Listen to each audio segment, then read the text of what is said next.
Today we're doing a Get on Code episode on Pandas. Pandas is an easy to learn data analysis and data manipulation Python library. For this video, we're going to be going over a few different topics. First, we're going to learn about importing data into a data frame. Next, we'll learn about exporting data from a data frame to a CSV or whatever format you would like. Finally, we're going to find out about getting the summary of a data frame and describing its content.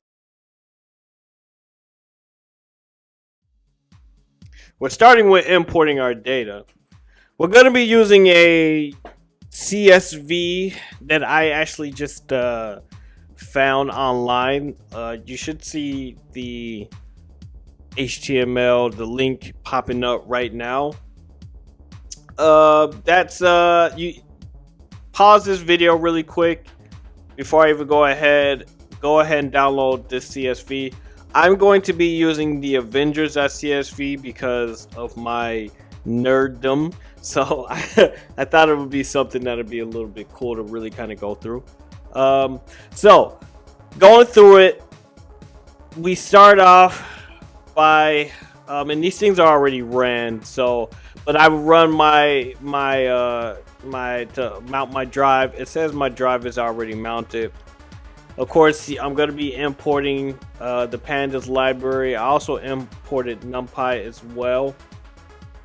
I also had to, because this is an interesting example, because I had to import chart.dat, and what that is a character detective. Because if I were to just import our file and try to place it into a Pandas data frame, it would give me an error. Because the encoding is in ISO 8859, and unfortunately Python doesn't convert it automatically to the right character encoding, so I have to encode it myself. To do that, I had to actually find the encoding type, which is just ISO 8859-1. I didn't set it for a language. Then we're going to be using actually the read underscore CSV to be reading our CSV file into the data frame. So I've created a data frame right now, and you don't really need to worry about just confidence intervals or anything like that. Just know I had to convert it. But I created this Avengers underscore DF. That is our data frame, and we are going to be reading the CSV. That's a command in Python, and we are going to be creating our data frame. And this is our data frame right here. Okay, so once we've imported our data frame, we want to see what's in our data frame. So that's what we have. This command right here is called head. Basically, head lets you see the first I want to say 10 values, or this one has 5 values. You can see that we have 21 different columns and 5 different rows. There are 21 different labels: URL, name, alias, appearances, current, gender, probationary, full reserve, Avengers intro, year since joining, honorary, return, all these deaths, return, and some notes. Now normally you would want to remove these null values. These non is what they call them, but right now we're not going to really worry about it. That's going to get into EDA, which is exploratory data analysis, and that's what you do before you start doing data manipulation. Okay, we can actually import a bunch of actual different files. For this, we just did CSV because it's in CSV format. For anyone who doesn't know, CSV is comma separated variables. But we can actually do it. We can import Excel files, SQL files, JSON, which is JavaScript object notation, HTML, or even a dictionary or what have you, into actual data frame. Finally, we get to see the actual shape. The shape is 173 and 21. The shape is actually, these are all the rows essentially. These are the rows, these are the columns, but you can also look at these as the data samples, and these are the labels. So this is the X, this is the Y. When you start plotting it, we start getting into data science stuff. So yeah, that is how you find the shape, and that's really how you're going to be importing your first CSV. Now that we got our importing done, we can focus on exporting. For this particular video, we're going to actually just kind of stick to the CSV, even though you can actually export it into any number formats you want, like I mentioned above: HTML, SQL, etc., Excel. But for this to export it, we're just going to export it to a CSV. As you can see, I already created one CSV right here. I'm going to do that again. So let's go ahead and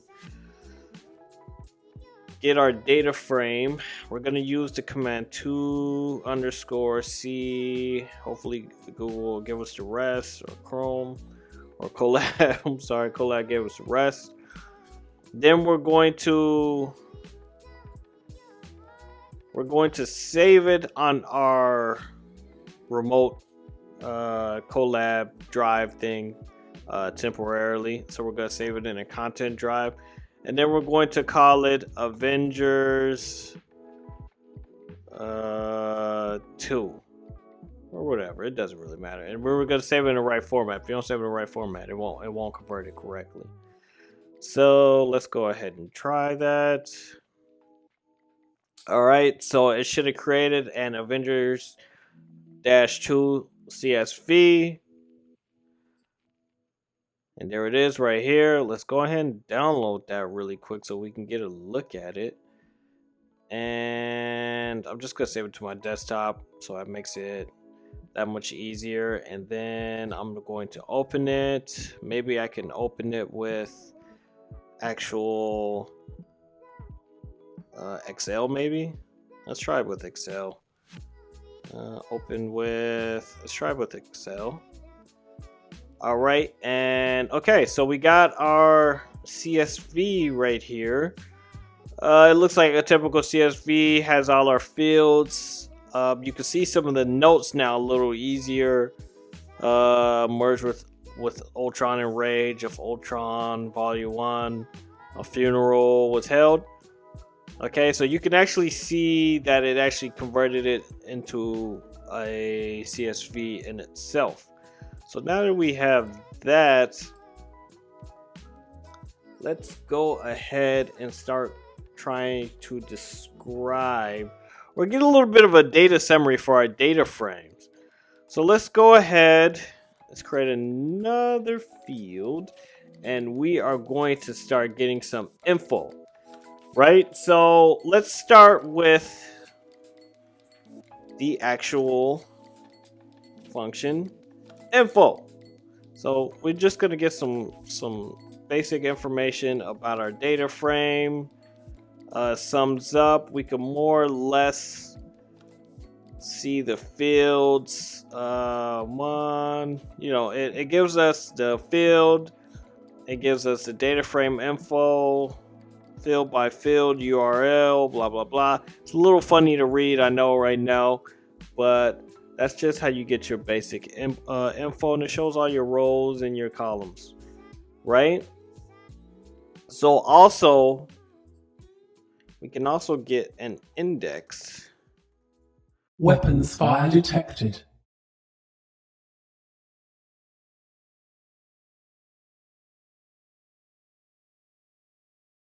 Weapons fire detected.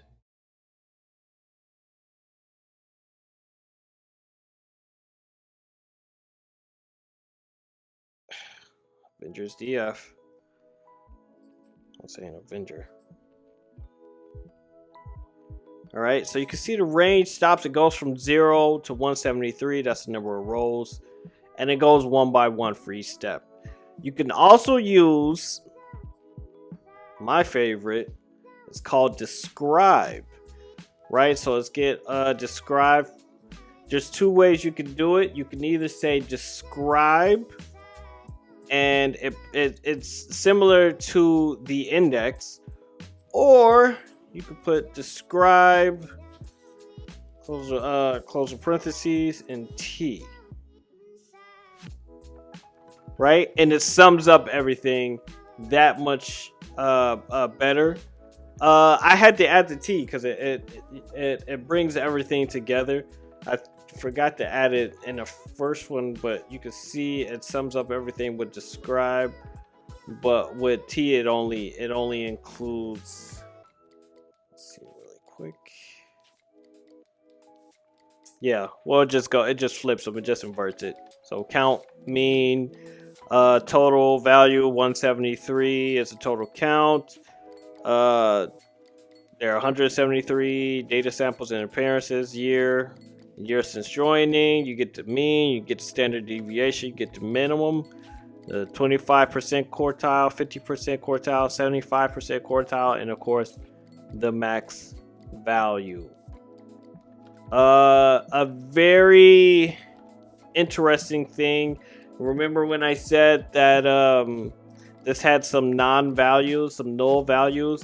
We want to actually see those, because when you're starting to get into exploratory data analysis, you want to be able to normalize your data, and it becomes very difficult if you don't have a table full of null values. So let's go ahead and see if anything is null. And then we want to sum up everything, so that way we can get a count, right? Now you see like there's a lot of null values. Like this data set definitely needs to be normalized pretty serious. You see that we have 10 null in the name. We have 158 null values.